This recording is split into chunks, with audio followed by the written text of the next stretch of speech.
दोस्तों, आपका स्वागत है मिडनाइट मेथोस में, जहां मैं लाती हूँ हॉरर थ्रिलर कहानियां।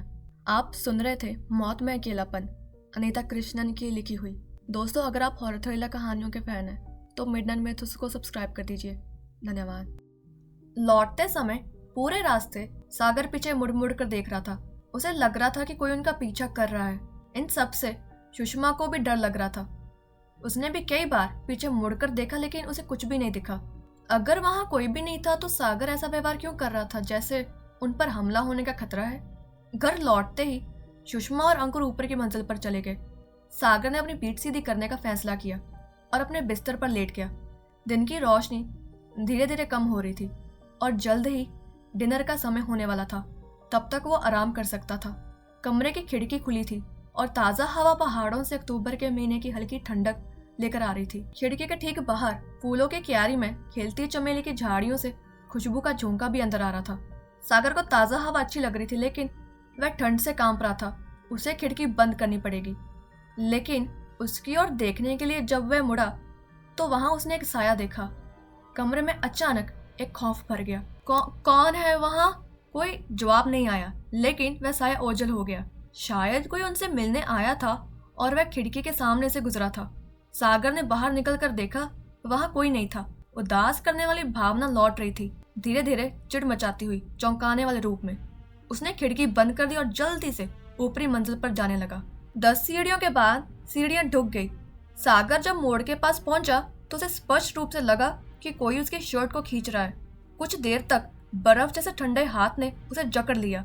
स्वाभाविक रूप से उसके हाथ इधर उधर चलने लगे। तो फिर यहाँ कौन था? सब कुछ विचित्र होता जा रहा था। वह ऊपर से नीचे तक डर से कांप उठा। भयभीत होने के साथ ही वह तेजी से ऊपर भागा, एक बार में 2-2 सीढ़ियां चढ़ते हुए। हर दिन की तरह उसकी माँ और उसकी पत्नी डिनर तैयार करने में व्यस्त थी। अंकुर कोने में खेल रहा था। सागर कम ऊंचाई वाले लकड़ी के स्टूल पर बैठने चला गया।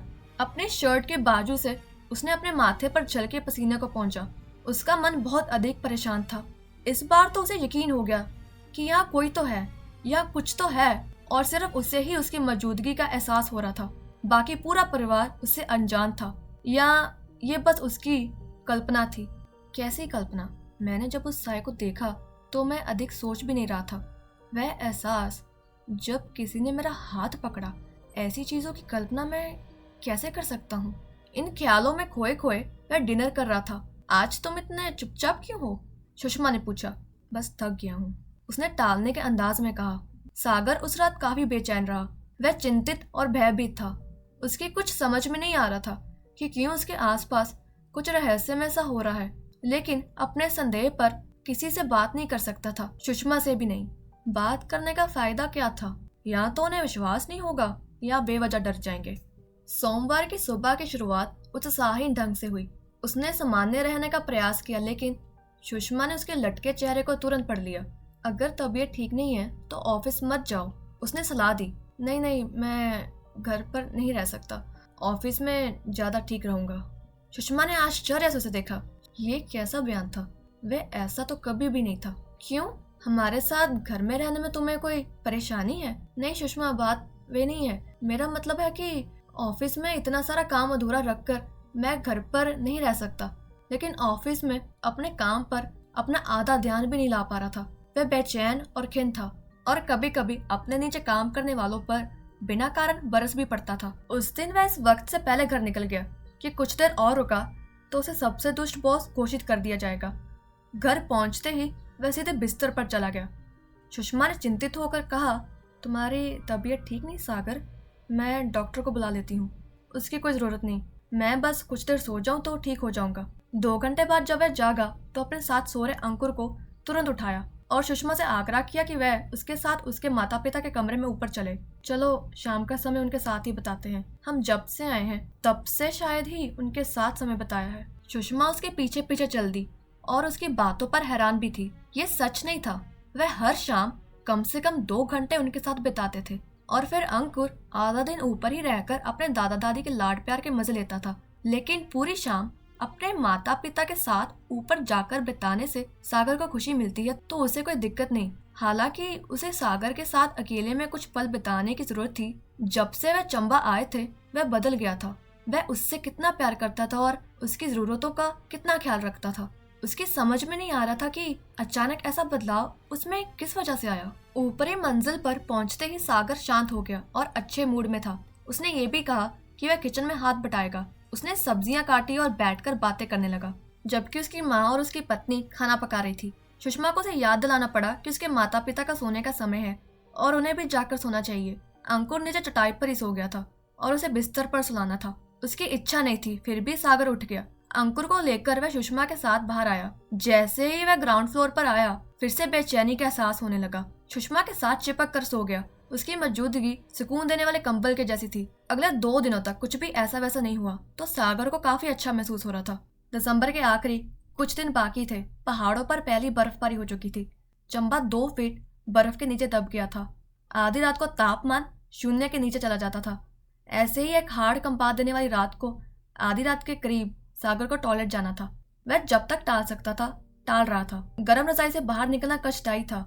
मैं हैरान हूँ कि टॉयलेट बाहर क्यों बना है, मुझे एक अंदर ही बनाना होगा। आधी नींद की अवस्था में वह उठा और अपना ऊनी गाउन पहनकर सर्दियों की चप्पल में अपने पैर घुसाकर वह बाहर निकला। बर्फ की सफेद चादर चांदी में चांदी की तरह चमक रही थी। बरामदे के कोने पर मौसम्बी के पेड़ की काली टहनियां अभी बर्फ की परतों से लदी थी और हल्की हवा में धीरे धीरे लहरा रही थी और आसपास के शांत दृश्य से अलग ही दिख रही थी। सागर ने अपना पहला कदम बढ़ाया और ठिठक गया। पेड़ के नीचे से एक साया धीरे धीरे सामने आया। ये एक लंबे दुबले आदमी की अस्पष्ट काया थी, या ये बस एक साया था? वह व्यक्ति कहाँ है? उसने आसपास देखकर यह जानना चाहा कि उस जगह पर किसकी परछाई पड़ रही है। सड़क से घर को अलग करती पत्थर की ऊंची दीवार के कारण बाहर का दृश्य देखना संभव नहीं था। 2 पल्लों वाला मुख्य दरवाजा बंद था और उसमें बाहर से ताला लगा था। उस परछाई के पीछे पड़ोसी के घर की सीधी दीवार थी। चांद की रोशनी के अलावा कोई और रोशनी नहीं थी जिससे वह परछाई बन सकती थी। ये परछाई किसकी है? वह परछाई अभी भी उसे किसी इरादे के साथ देख रही थी। सागर को वहां खड़े अभी 10 सेकंड ही हुए होंगे कि उसके नींद से बोझल दिमाग की समझ में आया कि वह परछाई जमीन या दीवार पर नहीं बनी थी, वह हवा में थी, खड़ी और सिथर। फिर वह उसकी तरफ बढ़ने लगी। वह भागना चाहता था लेकिन उसके पैर जम गए थे। उसे अपने पैरों के बीच गीलेपन का एहसास हुआ। वह साया जब महज 5 फीट दूर था तब उसका ध्यान भंग हुआ। कूदकर अंदर आते ही उसने जोर से दरवाजा बंद कर दिया। इस आवाज से सुषमा की नींद खुल गई। उसने तकिए से सिर उठाकर देखा तो पाया कि सागर कुंडी लगाने के लिए उसे टटोल रहा था। वह बुरी तरह कांप रहा था। सागर, सागर क्या हुआ है? क्या बात हो गई? उसने टेबल लैंप जला दिया। वहाँ कोई है, कुछ है बाहर, हमारे आंगन में। वह हकला रहा था। कौन? मैं नहीं जानता। एक साया।